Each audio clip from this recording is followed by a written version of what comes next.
Story now. The suspects arrested following the rape of 8 women in Krugersdorp last week are back in court today. The women were gang raped at a West Village mine dump while filming a music video on Thursday. Crew members were robbed at the time, and the suspects made their first appearance on Monday when the miners were separated from the rest of the group. We've got reporter Nqobile Madlala who's following the case and joins us now for that update.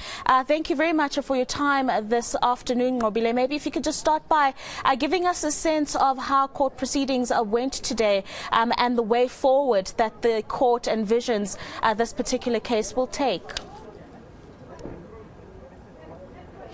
Well, at this point, Rafia, what we have heard from court is that most of the people will be coming back on the 10th of August.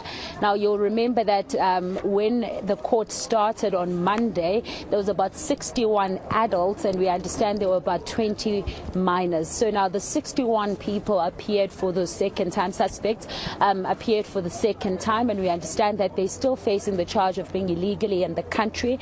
And they're saying that, the court then said to them, that they should be coming back on the 10th of August. This is, of course, because the state is still asking more time to do identity parade, but also to gather more information around the investigation of this gang rape case that happened in Krugersdorp. So to see if they are in any way linked to that gang rape. Now, we understand that the 20 minors at this time, the courts have already seen them, but of course, as media and community at large, we were not allowed to come in just to ensure that the minors are okay with the proceedings. But from what we have heard from the court is that from the 10th of August, then they'll be returning in court to get more investigations around that. We know that they are being represented currently by legal aid. That's just about as far as they had gone right now in court.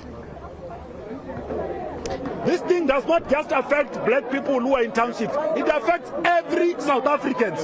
If there is one thing where we need to stand united, even beyond racial lines, even beyond political lines, is on this one. Against crime. Everyone in the DA must stand up on this thing. Everyone in Action SA must stand up on this thing. Everyone in the ANC must stand up on this thing. We need each and everyone to stand on this thing. Everyone.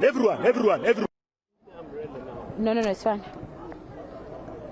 Just one other thing from you, just based on the postponement that we're seeing, family members, if you've had a chance to speak to them, do you find that they have some comfort in the fact that hopefully they'll get some closure in that people will get convicted and justice will be served?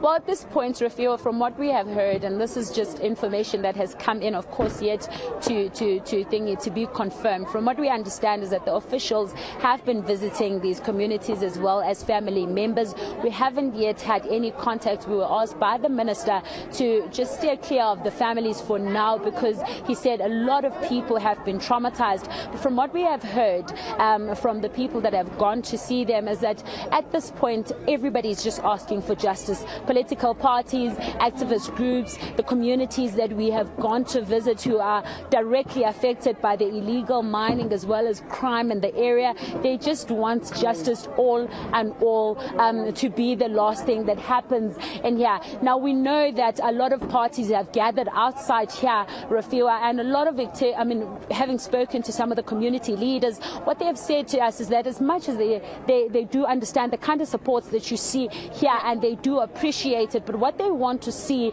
is more people on the ground, and they want to see that supports translate into activities on the ground, which they say they are seeing, but they are looking forward to meeting the minister on the ground this weekend. That's just about as far as we have been able to communicate with those communities and those who are communicating with the family members. Nqobile Madlala, thank you very much for that update. She's out there just following the court proceedings of the illegal miners that were arrested allegedly in connection with the brutal rape incident of all those young women.